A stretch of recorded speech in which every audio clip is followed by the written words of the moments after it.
Ahora, pero Santiago, cuando dice sin necesidad de publicar, dice todo se movió, me gustaría saber si en esas movidas o en lo que uno puede esperar de lo que mencionabas, cualquier cosa, entonces podríamos también esperar la victoria en primera vuelta, o no, o en segunda vuelta, o no, o volver a repetir el escenario de pugna como pasó con Yaco y Lazo. ¿Se acuerdan que pasó Arauz y nos peleamos casi un mes entre el conteo de votos? O sea, me dice Santiago que todo puede pasar, o descartamos la Sí, primera vuelta en victoria. creo que no descartaría yo nada en este momento porque todo está dentro del rango de las posibilidades. Hay unas que tienen una posibilidad mayor o menor. Creo que vamos a una segunda vuelta como una posibilidad mayor. Ok.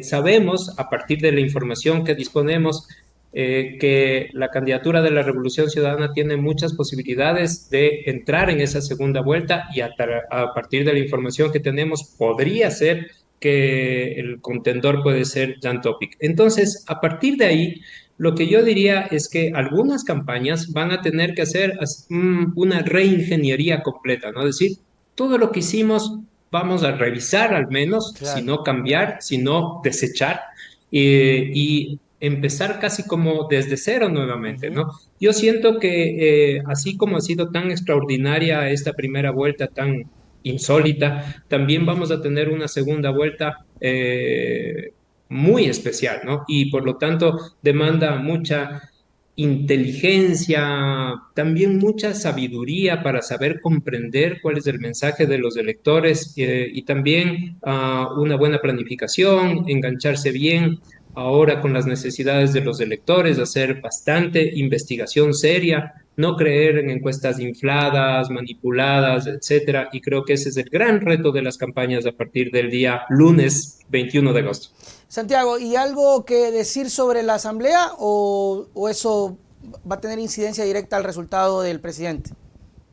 Tiene una incidencia directa el resultado de las elecciones presidenciales porque es muy probable, porque hay que ponerlo así, ¿no es cierto?, que las personas que votan por un candidato presidencial votan por las listas de ese candidato presidencial para la Asamblea y por lo tanto, en este escenario tan cambiante, también podría ser que se reconfigure la conformación de la Asamblea Nacional de una manera inusual, como no lo habíamos imaginado antes de estos acontecimientos que pasaron desde el miércoles anterior.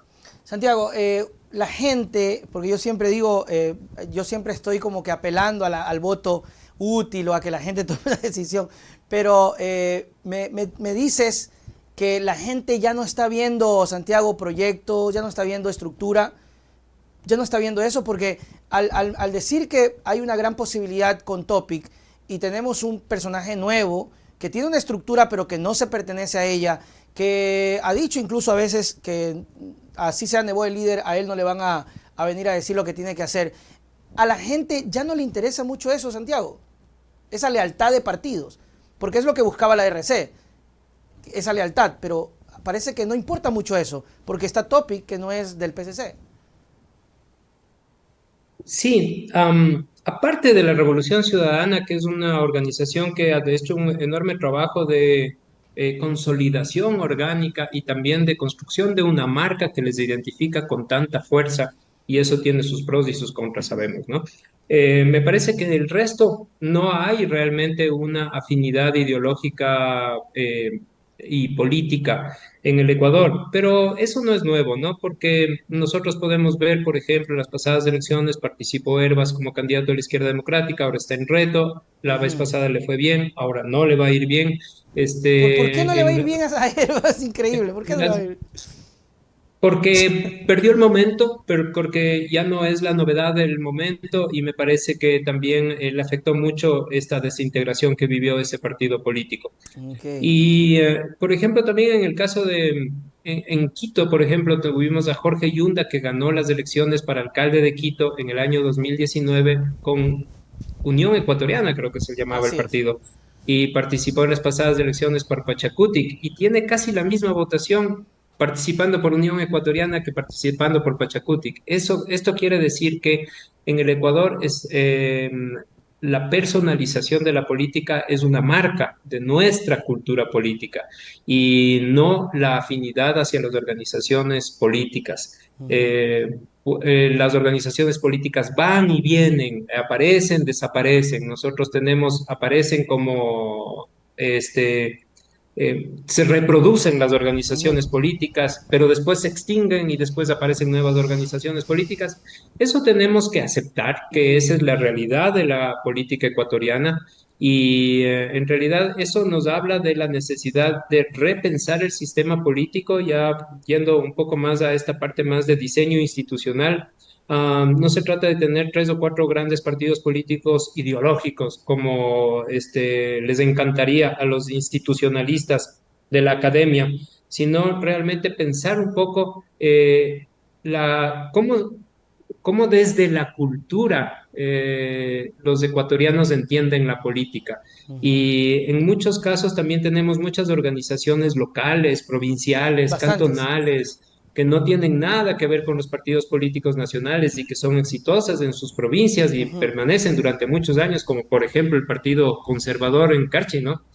Sí. Creo que vive desde tiempos de García Moreno, pero es el único lugar en donde ese partido tiene presencia. ¿Por qué? Increíble. Porque son las características específicas de la provincia de Carchi y de su población que hace que sea eso así. Entonces, creo que hay que Interesante. tener una mirada muy amplia para entender y tal vez en algún momento empezar un nuevo diseño del sistema democrático que comprenda de verdad la cultura política de los ecuatorianos. Que así sea. Santiago, el domingo vamos a estar, no vas a hacer, creo que Exipol y esas cosas, no, no vas a estar, No, no ya, vamos a hacer encuesta a boca de urna. tampoco, Estaremos ya. ahí pendientes para Vamos mirar a ver los resultados. resultados oficiales. Dicen que a las 6:30, pero yo creo que a las 12 ya tenemos algo más claro de los resultados definitivos y ya podríamos decir que se marcó una tendencia. 12 de la noche, ya creo que ahí Así ya es. no se revierte nada. Y ahí, Así es, sí. así que, Inclusive antes, yo diría que hacia las 10 de la noche ya deberíamos tener una clara manifestación de las tendencias. Sin embargo, si la diferencia es demasiado estrecha entre las opciones entre primero, segundo o segundo y tercero, uh, podría ser que todavía exista mucho impugnación, chute. acusaciones de fraude, Ah, etcétera, porque eso también ha sido una de las marcas del sistema político ecuatoriano o del comportamiento político ecuatoriano.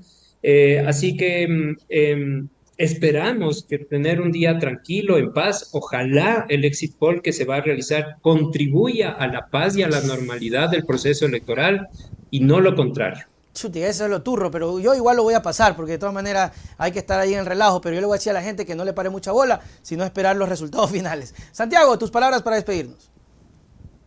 Gracias, Nelson. Ha sido un proceso electoral con todo muy interesante que nos ha enseñado muchas cosas. Ha sido la primera vez que pasamos por estas elecciones extraordinarias. Creo que vamos a tener que sacar un balance y va a ser un momento de inflexión en la historia política ecuatoriana. Así que creo que el llamado es en términos de mi rol como investigador de la opinión pública, a entender y por lo tanto desarrollar nuevas herramientas de investigación para entender este nuevo momento que estamos viviendo en el Ecuador y creo que hay, entre otros, todos tenemos muchos retos, nosotros tenemos este reto de desarrollar mejor la investigación de la opinión pública para poder dar cuenta de estos nuevos fenómenos que están apareciendo. Que así sea. Nos vemos, Santiago. Chau, chau. Muchas gracias, buenos días. Muy bien, ahí estuvo Santiago en esta primera parte de las entrevistas.